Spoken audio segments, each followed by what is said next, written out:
जगतसिंहपुर जिलार हजार हजार हेक्टर धान फसल एवं पानी रे बुड़ीकी रही। धान अधिक समय पानी रे बुड़ीकी रहिबारु गजा बाहरिबा संदेह कलेनी चाषी। सेपटे एफएक्यू मानर धान मंडी रे पहुंचाइबा चाषी स्वप्न हेलानी। धार करज करी चाष करिथिबा चाषी किभली ऋण पैठ करिवे से नै चिंतारे। एने चाषी अधिक आलोचना करिसेंती आम जगतसिंहपुर प्रतिनिधि दीप्ति महांती।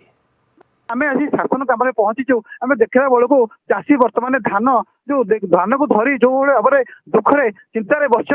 आश्चर्य लगे देखिले कारण से दीर्घ दिन है देख आप चित्र सीधा सब देखिपे धान रु केमी पानी निगुरुची कारण से वर्ष जाक आहार मैंने मास मास धरी कष्ट करते धान अमल हम चाष कर बेपार करेंगे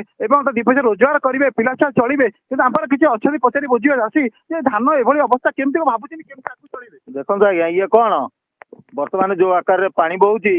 ए धान तो आम अमल करें आ गोटे घंटा आ 2-4 घंटा पर गजा बाहरी जीव दीर्घ 24 घंटा पर पानी बुड़ीकी रही पानी काटिले पानी बाहरी पार निष्कासन हो पार ना सबुआडे पूर्ण हो जाए। बर्तमान सरकार तरफ जो घोषणा करामर एफएक्यू मान धान 3100 टंकार बिक्री कर बर्तमान मूल जमा आमर बुड़ी जाऊँगी आम जो धार कर्ज करमर तो होश उड़ी गला आम सुइसाइड करने को बाध्य हबू। शुणुले चाषी ए चिंतार कारण जो वर्ष जाक आहार ए धान फसल जो पनीपरिया चाष कर धान चाष कर वर्ष जाक यही अमल ही चलुले कि धान चलीगले सबकि भासीज कारण से धान को देखिले चाषी पेट पुरी जाऊला वर्ष जाक आहार कौ भाव में आम पाखे अच्छा पचारि बुझा आउ कई चाषी अच्छा जो दीर्घ समय है बिल को देखी चाह बसते भाई ये धान केमती आप पाड़ी होगा केमती बाहर स्वयं सहायक गोष्ठी आम भूमिहीन चाषी आनी लोन करी चाष एकर जमी चाष कर पानी मग्न आज्ञा भाषुची आप सरकार तरफ निवेदन ये दुखटी निराश कर आमको आशीर्वाद संपूर्ण कर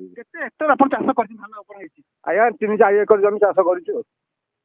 मूल दुख लगी आज्ञा सब सोसाइटी लोन आनी लोन